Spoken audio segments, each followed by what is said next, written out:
जय श्री कृष्णा सबको। कैसे हैं आप सब लोग? आप सब लोग स्वस्थ होंगे, मस्त होंगे और कृष्ण भक्ति में लीन होंगे, ये आशा करती हूँ। चलिए हम आगे बढ़ते हैं। टैरो कार्ड रीडिंग जो मैंने कभी भी अपने ज़िंदगी में नहीं सुना था, उनके वीडियोस में अब देखने लग गई थी, क्योंकि पढ़ाई के अलावा मैंने ज़्यादा कुछ अपनी ज़िंदगी में किया ही नहीं था। कुछ ज़्यादा एक्टिविटीज़ मैंने की ही नहीं थी और लॉकडाउन के वक्त बहुत ज़्यादा फ्री टाइम मिल रहा था, तो उस वक्त मैं बहुत नए नए एक्टिविटीज़ सीख रही थी या कर रही थी। और ज़्यादा मैं सोशल मीडिया भी देखना मैंने इसी समय पे स्टार्ट किया था, जैसे यूट्यूब हो, फेसबुक हो या ट्विटर हो। मैंने इसी टाइम पे ये सब ज़्यादा देखा है और ये सब एक्सपीरियंसेस मेरे लिए बहुत अलग थे और इनमें मुझे ज़्यादा इंटरेस्ट भी आने लग गया था। लॉकडाउन के जो रूल्स थे वो थोड़े से कम हुए और लाइफ एज़ यूजुअल चालू हुई थी, पर इसी बीच में अराउंड दिसंबर 2020 के दौरान मुझे कुछ अलग ही डाउनलोड आने लग गए। जैसे सुशांत मुझे एक्टिव दिख रहे थे इन लाइव फॉर्म, मतलब अलाइव। मैं हैरान थी, ये मुझे ऐसे क्यों दिखाई दे रहे हैं।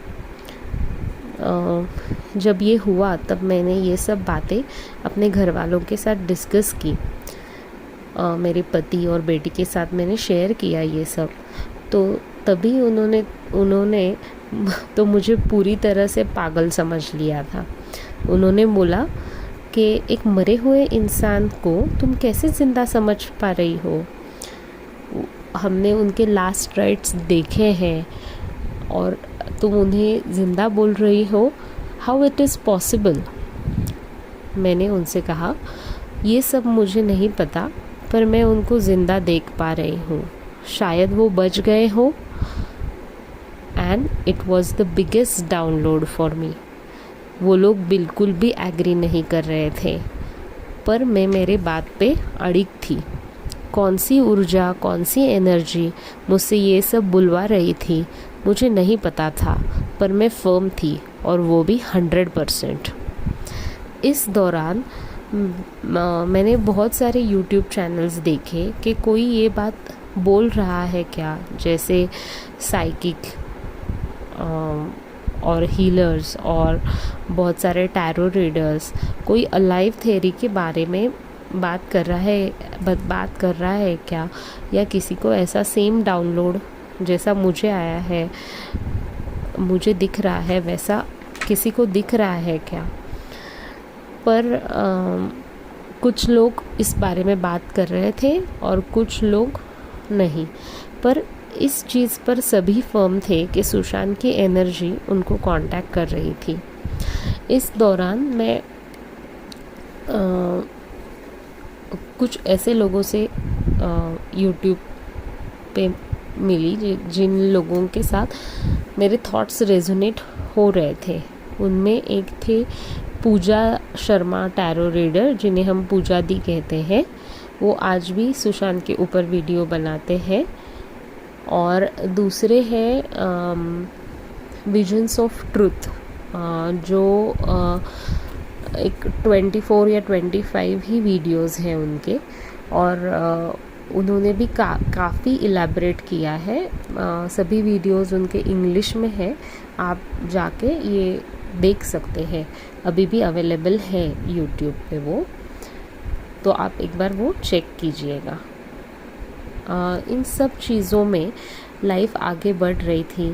Financial struggles and settlement after Covid, personal family issues, ये सब चीज़ें चालू थी। इन सब केओटिक सिचुएशंस में मैं जब भी उनको देखती थी या उनके फ़ोटोज़ देखती थी, वीडियोज़ देखती थी, इंटरव्यूज़ उनके देखती थी, तो बहुत सूदिंग फीलिंग आती थी, ठहराव के जैसी, अपनापन लगता था, जैसे बाकी सब चीज़ें मैं भूल जाती थी।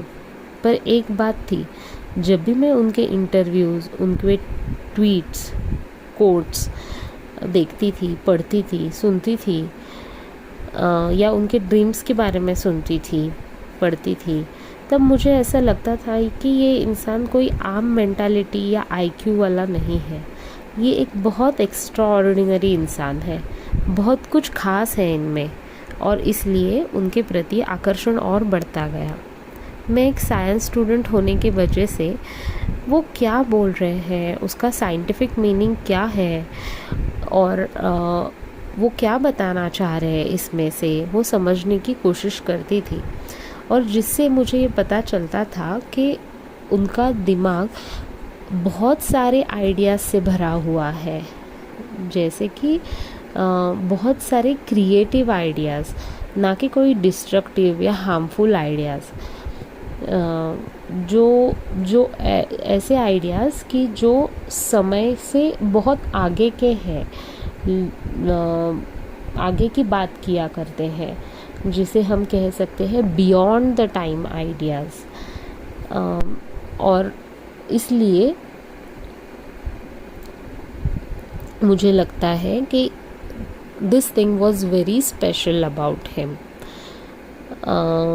बच्चों के लिए, नए भारत के लिए, न्यू वर्ल्ड के लिए उनके पास कई क्रिएटिव आइडियाज़ थे। तब मुझे ऐसा लगा कि जो इंसान सिर्फ खुद के फ्यूचर के बारे में नहीं बट पूरे भारत के लिए, मैनकाइंड के लिए सोच रहा है, वो डिप्रेशन की वजह से सुसाइड कैसे कर सकता है? ये 100% अपोजिट था।